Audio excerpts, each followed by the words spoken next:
Hello guys, welcome. आज का हमारा टॉपिक है नेशनल इनकम, राष्ट्रीय आय। ये हमारा फर्स्ट टॉपिक है। आज से इंडियन इकोनॉमी की हम यहाँ से स्टार्टिंग कर रहे हैं। इससे पहले के वीडियो में हमने इंट्रोडक्टरी वीडियो लॉन्च किया था, जिसमें हमने how to prepare for UPSC to Indian economy, आप इंडियन इकोनॉमी को यूपीएससी के लिए कैसे प्रिपेयर करेंगे इसकी बात की थी हमने। इसके बाद इकोनॉमिक्स क्या होती है, ओके, इकोनॉमिक्स क्या होती है उस पर बात की थी, और इसके दो पार्ट्स होते हैं। 2 मिनट में हम पहले क्विक रिवीजन करेंगे, micro economics and macro economics. Okay, micro economics को हम लोग व्यष्टि अर्थशास्त्र कहते हैं और मैक्रो को समष्टि अर्थशास्त्र कहते हैं। इसके क्या क्या ऑब्जेक्टिव हैं, इसके अंदर क्या क्या आता है, ये आपको पिछले वीडियो में अच्छे से मिल जाएगा, और इसका वीडियो आपको इकोनॉमी की प्लेलिस्ट में मिल जाएगा। ओके, वहाँ से जाकर आप देख सकते हैं। इसके बाद हमने इस पूरे टॉपिक को कवर करने के बाद हमने ये समझा था, कुछ बेसिक पॉइंट पढ़े थे एक ट्रायंगल में, कि ग्रोथ क्या होती है, यानी कि समृद्धि क्या है। ओके, फिर हमने देखा था कि इंक्लूजन क्या है, इंक्लूजन डिटेल में देखा था इसको, समावेशी जिसको कहते हैं, समावेशी विकास, इंक्लूसिव डेवलपमेंट क्या होता है। और फिर हमने तीसरा टॉपिक देखा था इम्बैलेंस। इम्बैलेंस किन किन चीज़ों का इम्बैलेंस, इन पे हमने पूरी डिटेल में बात की थी।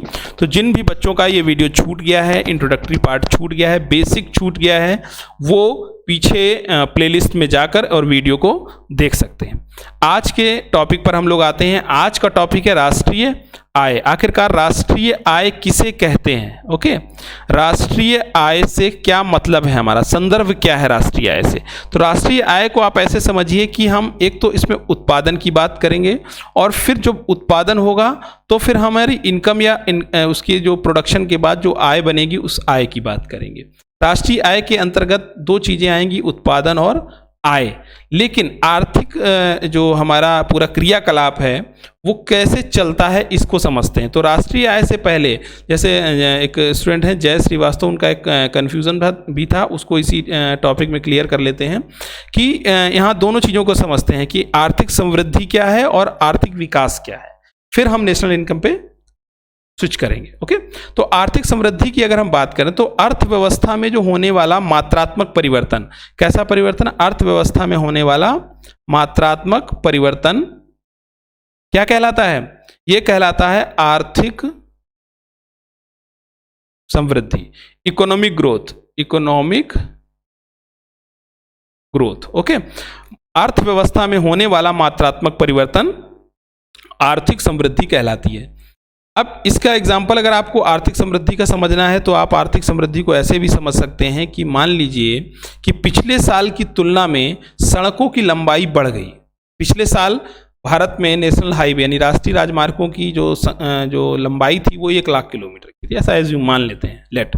ओके, बट इस वर्ष 1,20,000 किलोमीटर हो गई। तो ये जो 20,000 किलोमीटर की रोड की लंबाई बढ़ी, ये कैसी बढ़ी? मात्रात्मक परिवर्तन है ये। ओके, क्वांटिटेटिव चेंज है, ना कि क्वालिटेटिव चेंज है। इस थोड़े टर्मिनोलॉजी को आपको समझना पड़ेगा, इसी से पे पूरी इकोनॉमी चलती है। ओके, इनमें कोई कंफ्यूजन नहीं रखना है, नहीं तो आपको पूरी इकोनॉमी में कंफ्यूजन रहेगा। तो जो हमारा आर्थिक समृद्धि है वो मात्रात्मक परिवर्तन को बताती है। जैसे पिछले साल की तुलना में सड़कों की लंबाई, स्कूलों का बनना, अस्पतालों का बनना, इस तरीके के जो भी प्रोजेक्ट होते हैं जो सरकार स्कीम के थ्रू चलाती है, वो बनवाती है, तो ये सब क्या है? ये हमारे आर्थिक समृद्धि के इंडिकेशन होती हैं। इसका मतलब क्या होता है कि अर्थात औसत रूप से किसी भी चीज का बढ़ना आर्थिक समृद्धि कहलाती है। कैसे? औसत रूप से। ओके, अब देखिए, आर्थिक समृद्धि को समझने के लिए मात्रात्मक परिवर्तन और औसत वृद्धि, हमने दो चीजें समझ ली।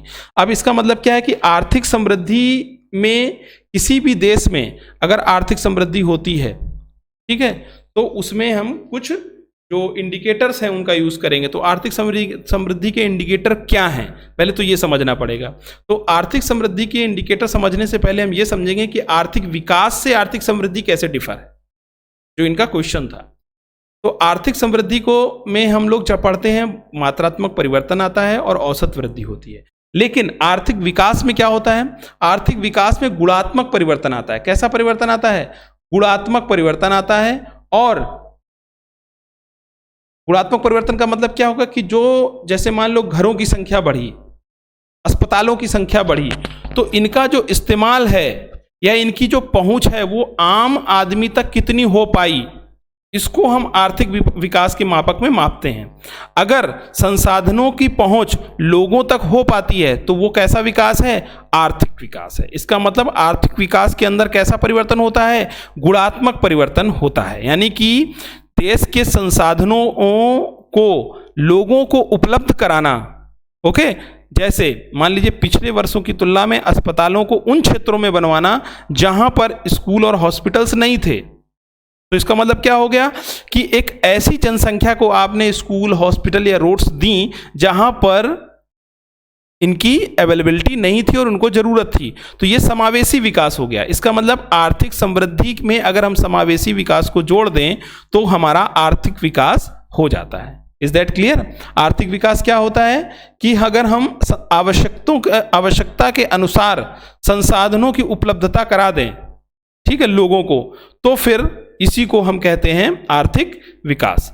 अब ये पता कैसे चलेगा कि हमें लोगों को संसाधनों के जो लोगों का विकास हुआ है, संसाधनों की जो उपलब्धता है वो लोगों को हो पाई है? तो उसके लिए कुछ सूचकांक होते हैं जिसकी बात हम आगे करेंगे। तो सबसे पहले हम आर्थिक समृद्धि के सूचकांकों की बात करेंगे, फिर आर्थिक विकास के सूचकांकों की बात करेंगे। ओके, तो आर्थिक विकास के सूचकांक कौन कौन से हैं? जीडीपी, ग्रॉस डोमेस्टिक प्रोडक्ट, यानी कि सकल घरेलू उत्पाद। जीएनपी, ग्रॉस नेशनल प्रोडक्ट, यानी कि सकल राष्ट्रीय उत्पाद। NDP, net domestic product, it means शुद्ध घरेलू उत्पाद। एनएनपी, शुद्ध राष्ट्रीय उत्पाद। और पीसीआई, पर कैपिटल इनकम, मतलब प्रति व्यक्ति आय। ये आर्थिक समृद्धि के मापक हैं और इन्हीं को हमें आज पढ़ना है। ओके, नेशनल इनकम के तहत। अब इसी में से हमें देखना है कि नेशनल इनकम किसे कहते हैं। तो सबसे पहले मापक हम स्टार्ट करेंगे जीडीपी से। सबसे पॉपुलर मापक है और सबसे इंपॉर्टेंट मापक है। ओके, तो इसका मतलब क्या हो गया कि अगर देश की आर्थिक समृद्धि को मापना है तो इन 5 मापकों के अनुसार हमें काम करना पड़ेगा, यानी कि इनके माध्यम से मापा जा सकता है। जीडीपी, जीएनपी, एनडीपी, एनएनपी और पीसीआई। ओके, इसीलिए देश की अर्थव्यवस्था में होने वाले संसाधन वृद्धि या मात्रात्मक परिवर्तन को इन सूचकांकों के अनुसार मापा जाता है। तो आर्थिक वृद्धि मापने के लिए ये हो गया। अब आर्थिक वृद्धि मापने के लिए फॉर्मूला क्या होता है, उसको मापते कैसे हैं आर्थिक वृद्धि को? तो आर्थिक वृद्धि दर मापने के लिए वृद्धि में अंतर के प्रतिशत को निकालते हैं। ओके, मतलब वृद्धि में जो अंतर आया फिर उसका परसेंटेज निकाल लेते हैं। जैसे एक एग्जाम्पल से समझते हैं।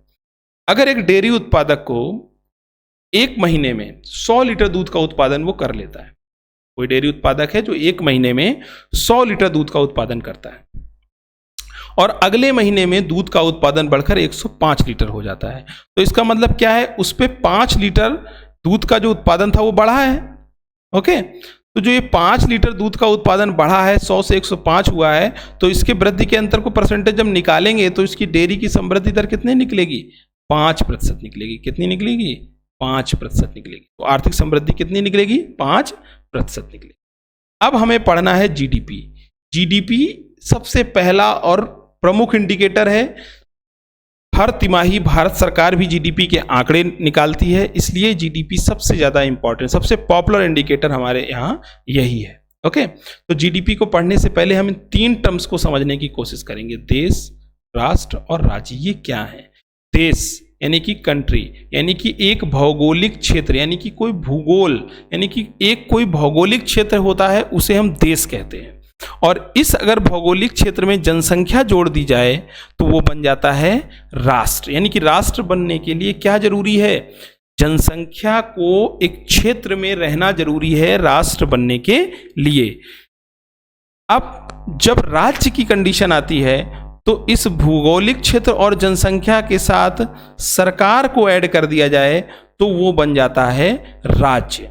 राज्य बनने के लिए जरूरी है कि एक भौगोलिक क्षेत्र हो, एक जनसंख्या का उसमें कोई आकार हो और उसको कोई गवर्न करने वाली सरकार हो, तो उसे कहते हैं राज्य या स्टेट। ओके, तो हम यहाँ पर बात करेंगे देश की। ओके, देश कैसी संकल्पना है? देश एक भौगोलिक संकल्पना है। कैसी संकल्पना है? एक भौगोलिक संकल्पना है, जबकि राष्ट्र एक सांस्कृतिक संकल्पना है और राज्य एक वैधानिक संकल्पना है, जहां सरकार के द्वारा गवर्न किया जाता है और कानून का शासन होता है। Is that clear? अब समझते हैं आगे कि जीडीपी की डेफिनेशन आखिरकार कहती क्या है। जीडीपी की डेफिनेशन कहती है कि किसी भी देश में, ये ध्यान रखिएगा, एक वर्ष में उत्पादित, ये जहां अंडरटेक किया इसको ध्यान रखिएगा, समस्त वस्तुओं और सेवाओं के मौद्रिक मूल्य के योग को जीडीपी कहते हैं। Is that clear? क्या क्या क्या होता है इसके अंदर? किसी देश में, तो देश का मतलब क्या? देश कैसी संकल्पना है? एक भौगोलिक संकल्पना है। इसका मतलब एक भौगोलिक क्षेत्र की बात हम यहां कर रहे हैं। Is that clear? एक फिक्स भौगोलिक क्षेत्र की बात कर रहे हैं, हम पूरे संसार को इसमें इंक्लूड नहीं कर सकते हैं। ओके, इसका मतलब डोमेस्टिक टेरिटरी की बात कर रहे हैं। चलिए आगे बढ़ते हैं। तो अब हम इसको समझते हैं कि ये जो भौगोलिक क्षेत्र है वो आखिरकार है क्या। देखिए, ये जो पॉलिटिकल मैप है, पहले तो इसको समझते हैं कि डोमेस्टिक टेरिटरी में क्या आता है। When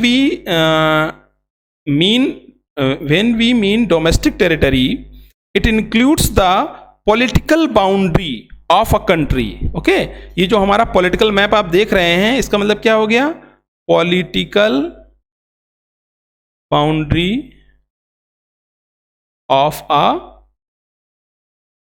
country. Okay, political boundary of a country. इसके अलावा, इस political boundary of a country के अलावा कुछ इंटरनेशनली क्षेत्र भी हमारे पास होता है। ये लगभग होता है 217 नॉटिकल मील।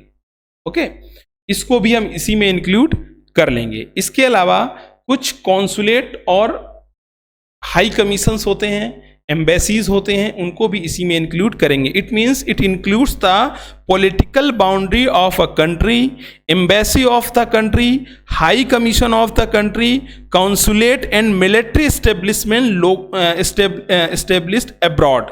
इसका मतलब है इसके अलावा, इन चीज़ों के अलावा हम मिलिट्री एस्टेब्लिशमेंट को भी इसमें इंक्लूड करेंगे। किसको करेंगे? मिलिट्री एस्टेब्लिशमेंट, जो दूसरे देशों में हमारे देश के मिलिट्री एस्टेब्लिशमेंट हैं। ओके, अब समझते हैं कि हाई कमीशन, जैसे हाई कमीशन की बात करें, जैसे ब्रिटेन में भारत का हाई कमीशन है। ओके, भारत का उच्चायोग ब्रिटेन में है। अब इसको हम भारत का संप्रभु क्षेत्र मानते हैं। भारत का संप्रभु क्षेत्र है वो।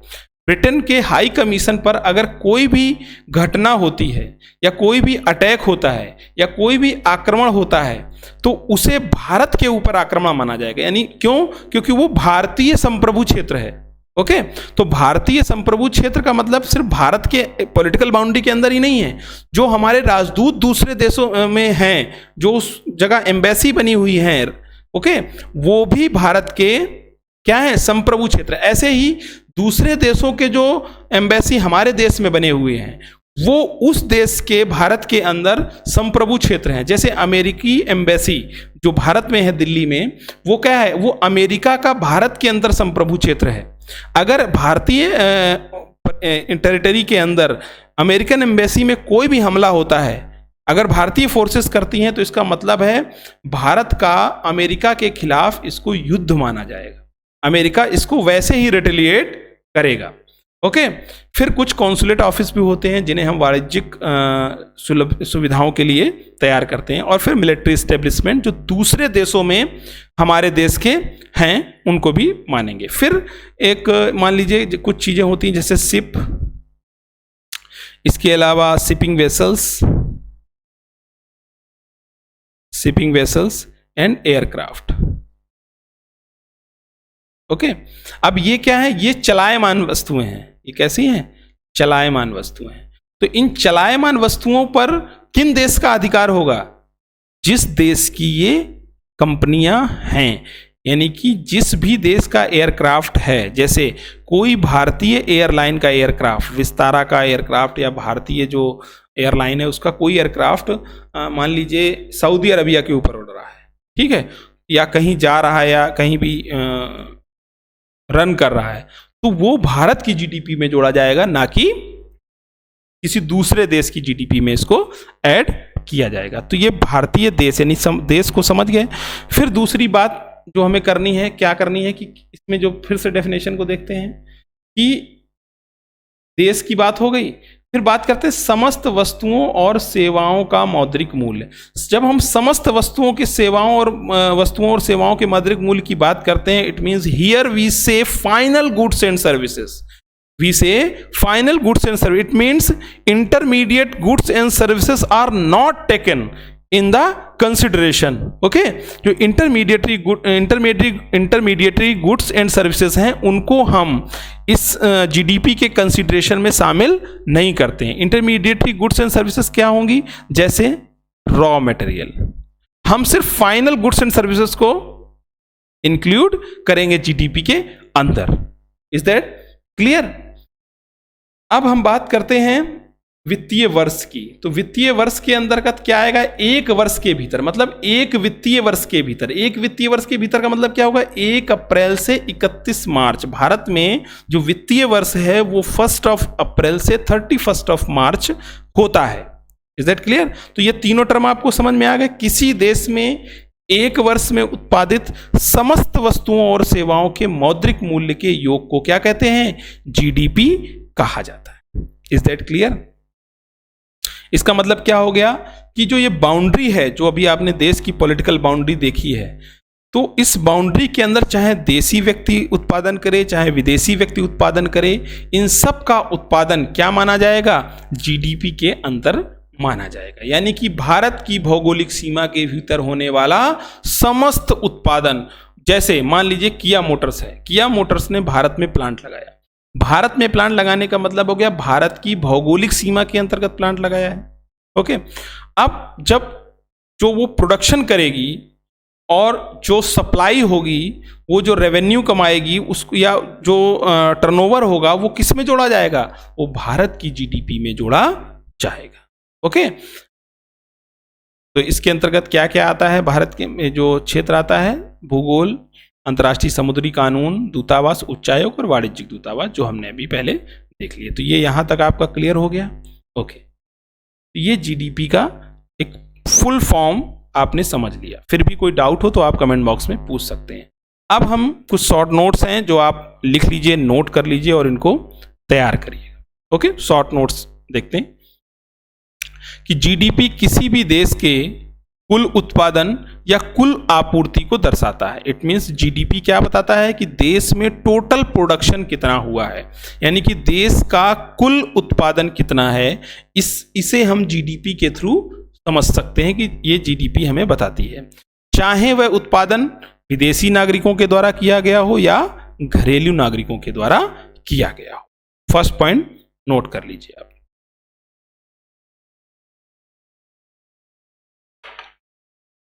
सेकेंड इज जीडीपी का मतलब क्या होता है? मार्केट। अच्छा, एक चीज और समझिएगा ऊपर कि जब जीडीपी के कुल उत्पादन की हम बात कर रहे हैं, यानी कि आपूर्ति की बात कर रहे हैं, तो यानी कि बाजार, जैसे जब जीडीपी में जब उत्पादन होगा तो उत्पादन से आपूर्ति होगी, और जब पर्याप्त मात्रा में आपूर्ति रहेगी तो इन्फ्लेशन कैसा होगा? कम होगा। इन्फ्लेशन कैसा होगा? कम होगा। इसका मतलब है कि लोगों की जो परचेजिंग पावर है वो बढ़ी हुई रहेगी। ओके, तो जीडीपी का मतलब क्या है? बाजार, मार्केट से है, क्योंकि आपूर्ति कब हो रही है? जब मांग आई है। मांग आई है तभी तो आपूर्ति हो रही है। जैसे पहले लेक्चर में हमने बात किया था, पूरी इकोनॉमी इसी मांग और आपूर्ति पर चलेगी। मांग और आपूर्ति का पहिया बैलेंस रहेगा, आपकी अर्थव्यवस्था या उस देश की अर्थव्यवस्था स्मूथली रन करती रहेगी। अब वर्तमान में अगर बात करें तो विश्व में भारत की जीडीपी 6% का हिस्सा रखती है, इसीलिए भारत दुनिया का 6% का बाजार है। इसीलिए भारत पीपीपी के आधार पर तीसरी बड़ी अर्थव्यवस्था है। किस आधार पर? पीपीपी के आधार पर, परचेजिंग पावर जो पैरिटी है उसके आधार पर भारत तीसरा बड़ा बाजार है।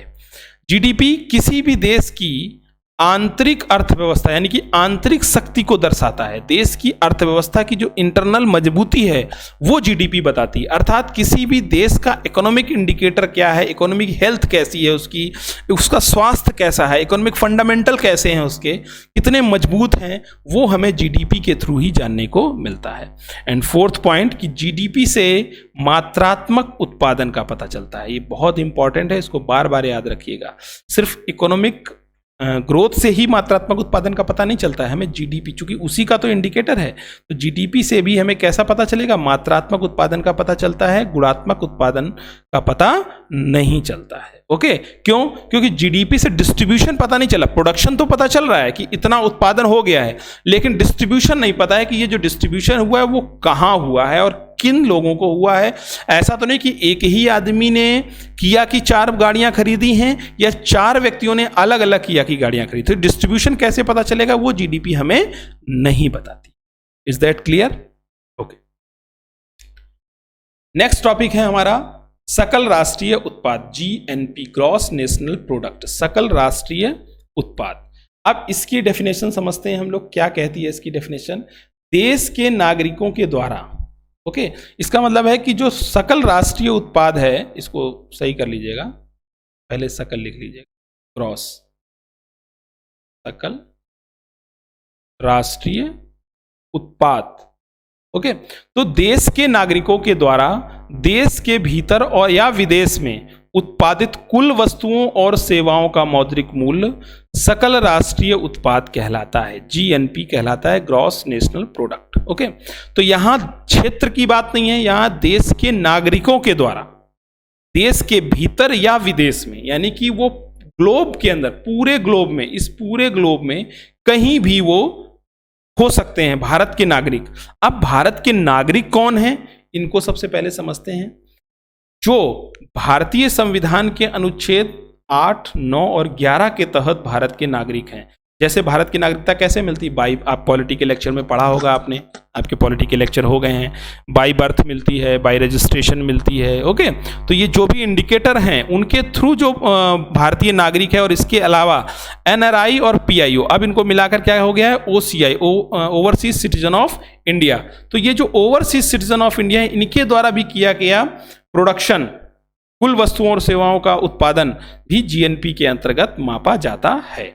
ओके, तो ये तो हो गया देश के नागरिक। अब वो देश के भीतर या विदेश में, यानी कि पूरे ग्लोब के अंदर, तो पूरे ग्लोब की जब हम बात करेंगे तो पूरे ग्लोब में सिर्फ ये वाला ग्लोब ही नहीं आएगा। ओके, स्पेस भी आएगा, डीप स्पेस भी आएगा। ओके, पृथ्वी के अलावा स्पेस में भी अगर भारतीय नागरिकों ने कोई उत्पादन किया है या कोई सेवा दी है तो वो भी भारतीय जीएनपी में जोड़ा जाएगा। यहां तक कि डीप स्पेस में, यानी दूसरे ग्रहों का जो अंतरिक्ष है, दूसरे ग्रहों का अंतरिक्ष, तो जो दूसरे ग्रहों के जो अंतरिक्ष हैं वहां पर भी अगर भारतीय नागरिकों ने कोई सेवा दी है तो उसे हम सकल राष्ट्रीय उत्पाद के अंतर्गत जोड़ेंगे भारत के। ओके, तो भारतीय नागरिकों के द्वारा कहीं भी, किसी भी ग्लोब, पूरे ग्लोब में, यानी कि देश में, ये इंडिया है, देश में या विदेश में, पूरे ग्लोब में या स्पेस में या डीप स्पेस में, कहीं पर भी ओके उत्पादन करते हैं तो फिर उसे हम जीएनपी में काउंट करेंगे। अब जीएनपी को अगर देखा जाए तो यहां पर आप नोट कर लीजिएगा कि सामान्यतः जीएनपी को ही राष्ट्रीय आय मान लिया जाता है, क्योंकि आईएमएफ के अनुसार जिस देश का जीएनपी जीडीपी से ज्यादा होता है उसे विकसित देश माना जाता है। लेकिन अब भारत के साथ ऐसा नहीं है, भारत का जीएनपी जीडीपी से अधिक नहीं है, इसीलिए आईएमएफ भारत को विकसित देश नहीं मानता, इसलिए भारत एक विकसित देश नहीं है। अब कुछ शॉर्ट नोट्स में इनको नोट कर लीजिएगा। जीएनपी जैसे जीडीपी इकोनॉमी की सेहत को बताती थी, यानी कि इंटरनल स्ट्रेंथ को बताती थी, वैसे ही जीएनपी किसी भी देश की एक्सटर्नल स्ट्रेंथ को बताती है।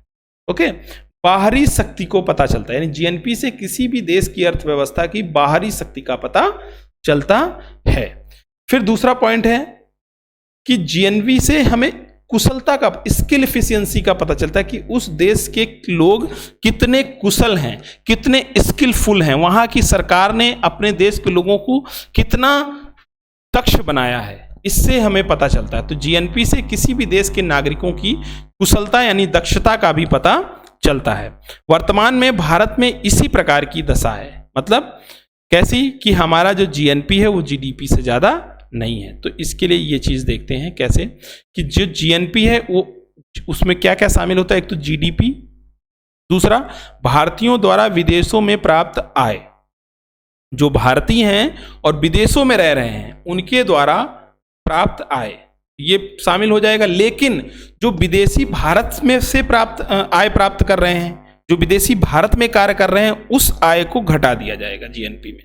Is that clear? तो अब आप देखिए, जो भारतीय लोग विदेशों से पैसा प्राप्त कर रहे हैं और जो विदेशी लोग भारत में इनकम कर रहे हैं वो हमेशा निगेटिव रहती है, यानी कि भारतीयों द्वारा विदेशों से प्राप्त आय कम होती है और विदेशियों द्वारा भारत में प्राप्त आय ज्यादा होती है।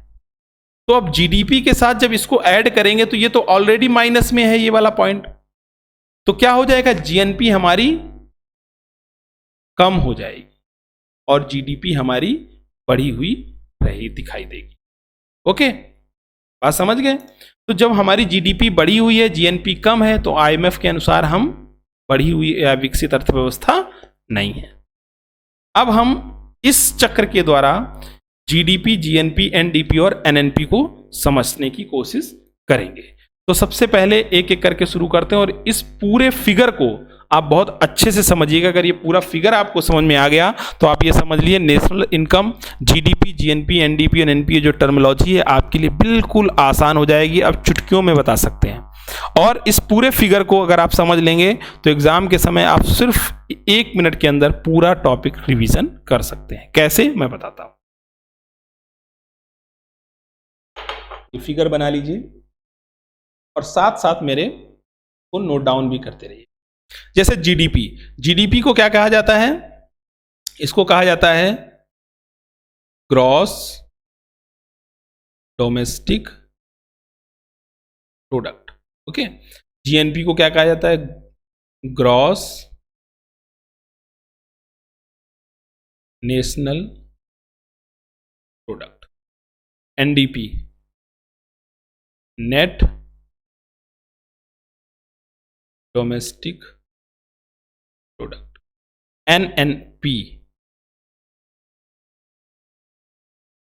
नेट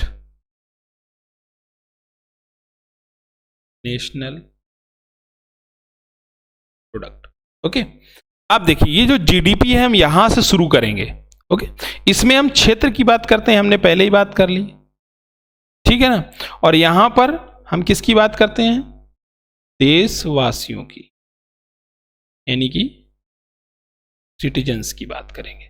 यहां पर देशवासियों द्वारा किए गए उत्पादन की बात करेंगे जीएनपी में, और जीडीपी में बात करेंगे हम एक क्षेत्र में। अब क्षेत्र में अगर जीडीपी में हम क्षेत्र की चूंकि बात कर रहे हैं और यहाँ देशवासियों द्वारा बात कर रहे हैं, तो अगर जीएनपी पता करना है हमें तो कैसे पता करेंगे? जीडीपी में यदि हम प्लस कर दें क्या? Net factor income from abroad, net factor income from abroad, NFIFA, अगर हम इसको जीडीपी में ऐड कर दें, ओके, इसको देखिएगा, net factor income from abroad, अगर इसको हम जीडीपी में ऐड कर दें तो क्या पा जाएंगे? जीएनपी पा जाएंगे। Is that clear?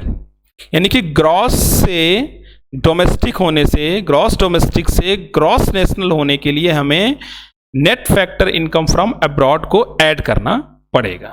ओके, भारतीयों द्वारा जो विदेशों से अर्जित शुद्ध साधन आय, बिल्कुल जो नेट आय है, ओके, जो हमने पीछे समझी थी कि जो भारतीयों द्वारा विदेशों से जो आय होती है उसको माइनस करेंगे, किसको उससे माइनस करेंगे?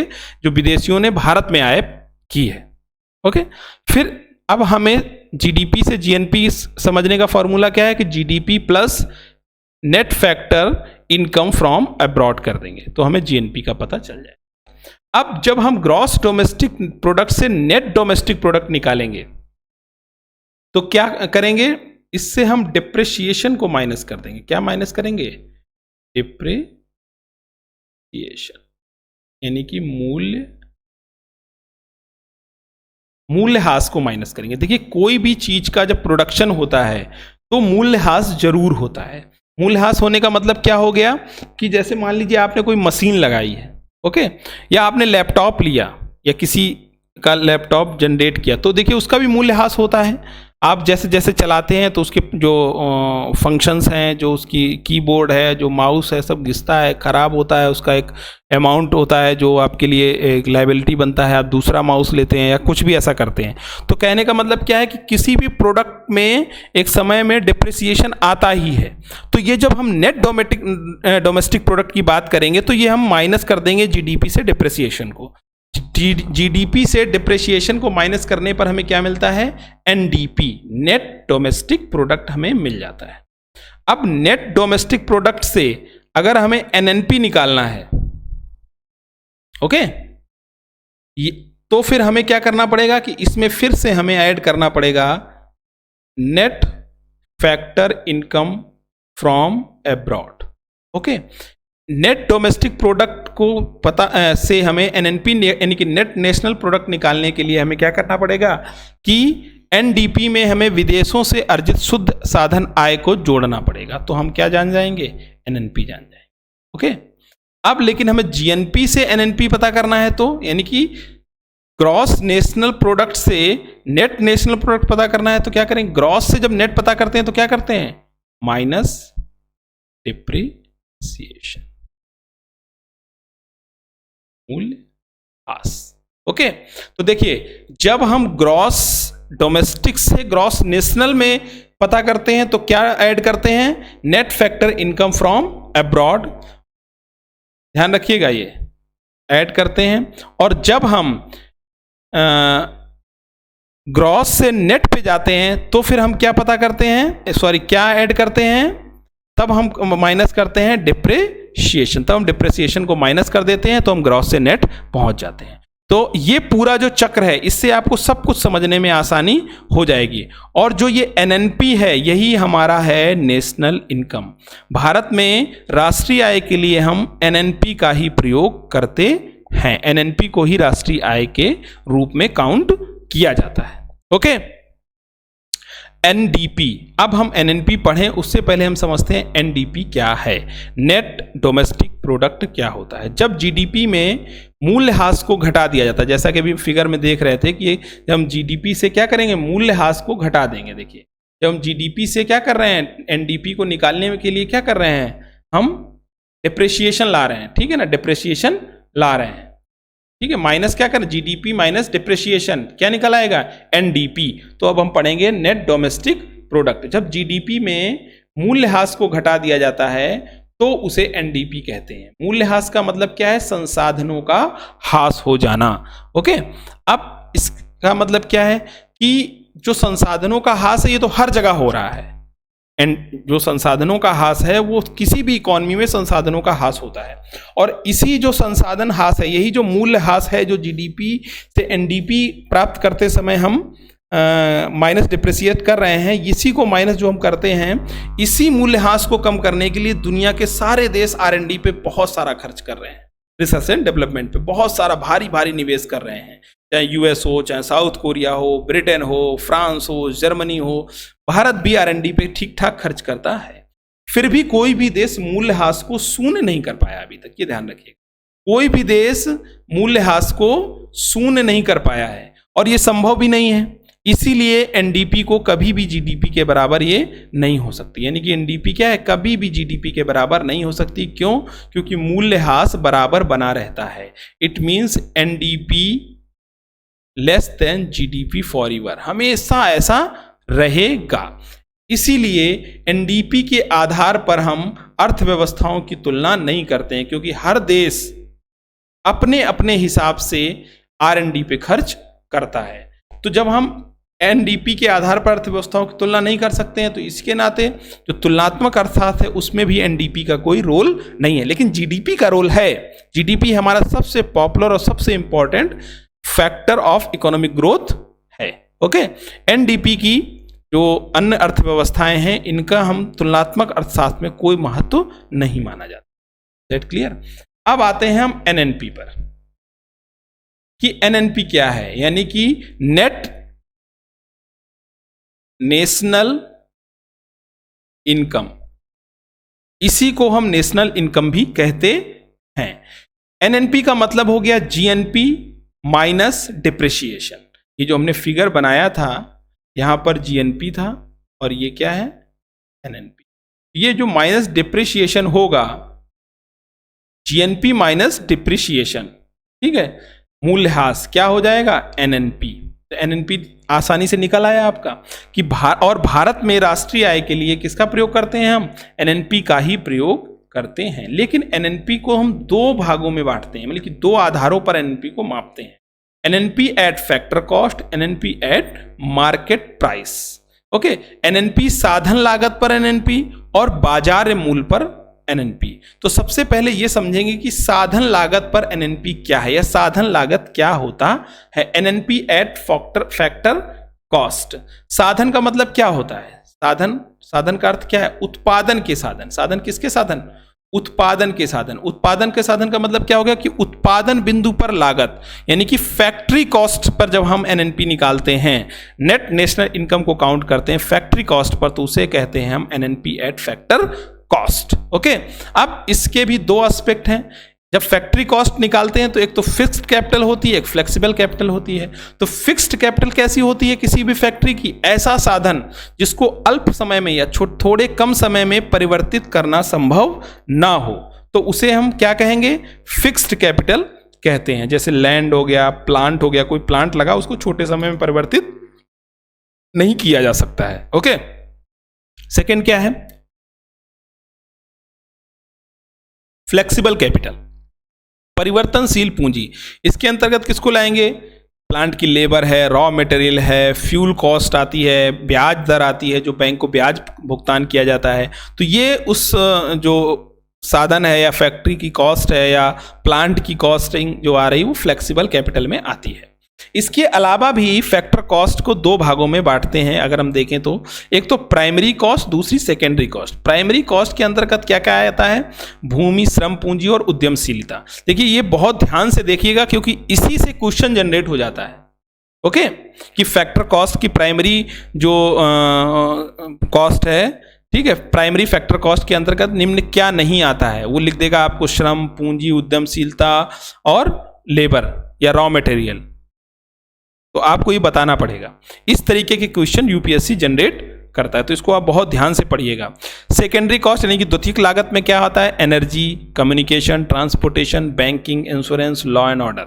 ओके, यानी कि उस जो प्लांट है उसमें बिजली की सप्लाई कैसी, एनर्जी कैसी मिल रही है, कम्युनिकेशन कैसा है, ट्रांसपोर्टेशन सड़कें कैसी हैं, बैंकिंग जो मिल रही है उसको वो कैसी है सुविधा है, इंश्योरेंस कैसा मिला हुआ है उसको, और उस जहाँ भी जिस जगह पर वो उत्पादन हो रहा है वहाँ का लॉ एंड ऑर्डर कैसा है। तो ये भी तो एक लागत है। अगर लॉ एंड ऑर्डर खराब है तो कोई गुंडा जाएगा वहाँ पर, कोई बदमाश जाएगा, उसको जो है बंदूक दिखाएगा और उससे कुछ वसूली करेगा, तो क्या होगा कि जो लागत है उत्पादन की वो बढ़ जाएगी।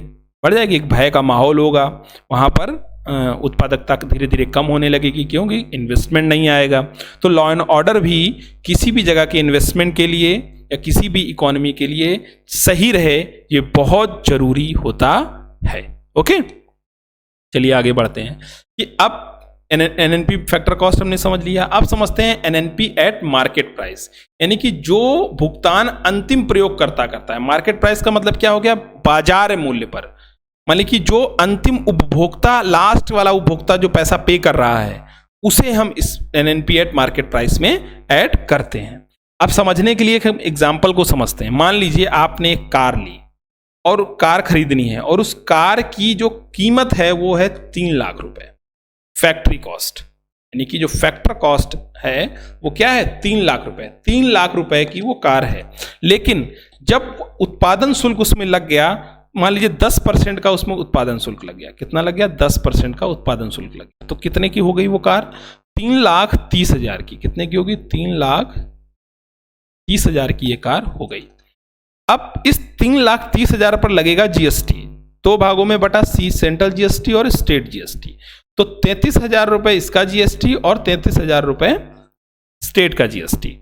टोटल जो कॉस्ट आकर निकली जो हमें पे करनी पड़ेगी लेते समय वो 3,96,000।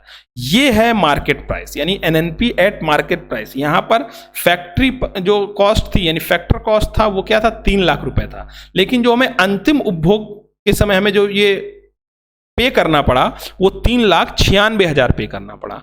तो एनएनपी एट मार्केट कॉस्ट क्या हुई, 3,96,000 रुपए। अभी जो टैक्स लगे, टैक्स भी दो प्रकार के होते हैं, एक प्रत्यक्ष कर होता है, एक अप्रत्यक्ष कर होता है। तो सबसे पहले एक एक लाइन में यहां समझ लेते हैं कि प्रत्यक्ष कर क्या होता है और अप्रत्यक्ष कर क्या होता है। तो प्रत्यक्ष कर क्या होता है, ऐसा कर जिसको अदा करने का भार और दायित्व, अदा करने का भार और दायित्व एक ही व्यक्ति पर हो, उसे हम प्रत्यक्ष कर कहते हैं। एग्जाम्पल के लिए इनकम टैक्स, इनकम टैक्स को जो भार है, जो लायबिलिटी है, वो भी एक व्यक्ति, सेम व्यक्ति पर होती है और उसको देने का दायित्व भी उसी व्यक्ति का होता है। जैसे मेरी इनकम पर इनकम टैक्स की जो लायबिलिटी है वो भी मेरी है और इसको पे करने का जो काम है या दायित्व है वो भी मेरा है। Is that clear? तो ये प्रत्यक्ष कर कहते हैं इसको, इनकम टैक्स को। अप्रत्यक्ष कर क्या होता है, ऐसा कर जिसको अदा करने का भार और दायित्व एक व्यक्ति पर ना हो। इसका मतलब जैसे जीएसटी, मान लीजिए आप रेस्टोरेंट में गए, आपने खाना खाया और उसने जीएसटी लगाकर आपको बिल दे दिया, ठीक है। तो जीएसटी मान लीजिए उसने 10% की लगाई, आपने 500 रुपए का खाना खाया और 50 रुपए की आपने जीएसटी दी। ओके, तो ये जो 50 रुपए की जीएसटी दी, ये भार किस पे था, भार था उस रेस्टोरेंट पर, और उसको पे किसने किया, आपने। दायित्व किसने निभाया, आपने। तो इसका मतलब क्या होगा कि एक ऐसा कर जिसको अदा करने का भार और दायित्व एक व्यक्ति पर ना हो, वो अप्रत्यक्ष कर होते हैं। ओके, अब जैसे कि हमने ऊपर फैक्ट्री कॉस्ट और मार्केट प्राइस की बात की थी, तो इस जो फिगर है उसको समझने की आगे कोशिश करते हैं कि फैक्ट्री कॉस्ट जो होती है हमारी, अगर उसमें हम इनडायरेक्ट टैक्सेस को जोड़ दें, अप्रत्यक्ष करों को जोड़ दें, ठीक है ना, ये सारे अप्रत्यक्ष कर ही तो हैं हमारे ये, ठीक है, तो क्या आ जाता है, मार्केट प्राइस आ जाता है। ये सही बात है। हमने क्या किया कि इस factory cost per indirect taxes को जोड़ा, तो हमें क्या मिल गया, मार्केट प्राइस मिल गया। इसमें तो कोई किसी को डाउट नहीं है ना, ठीक है, पहली इक्वेशन हमारी सही है। फिर अगर हम फैक्ट्री कॉस्ट से सब्सिडी को माइनस कर दें, तब भी मार्केट प्राइस रहेगा। जैसे मान लीजिए फैक्ट्री कॉस्ट है 800 रुपये, मान लीजिए जो सिलेंडर होता है उसकी फैक्ट्री कॉस्ट होती है 800 रुपये, लेकिन सरकार हमें 400 रुपये की सब्सिडी दे देती थी, तो हमें कितने का मिलता था, 400 रुपये का मिलता था। तो मार्केट प्राइस क्या हो गया, 400 रुपये। क्यों, क्योंकि ये हमें सब्सिडी मिल गई, ये हमारी फैक्ट्री कॉस्ट है। तो ये दूसरी इक्वेशन भी हमारी सही है। अब अगर हम इन दोनों को ऐड कर दें, पहली इक्वेशन को और दूसरी इक्वेशन को ऐड करते हैं, तो क्या हो जाएगा कि factory cost plus indirect taxes minus subsidy is equal to market price. यानी कि market NNP at market price या मार्केट प्राइस क्या होगी, फैक्ट्री कॉस्ट, उसमें इनडायरेक्ट टैक्सेस ऐड कर दें और सब्सिडी को माइनस कर दें। ओके, तो क्या हो जाएगा, मार्केट प्राइस हो जाएगा। यहां तक किसी को कोई डाउट तो नहीं है?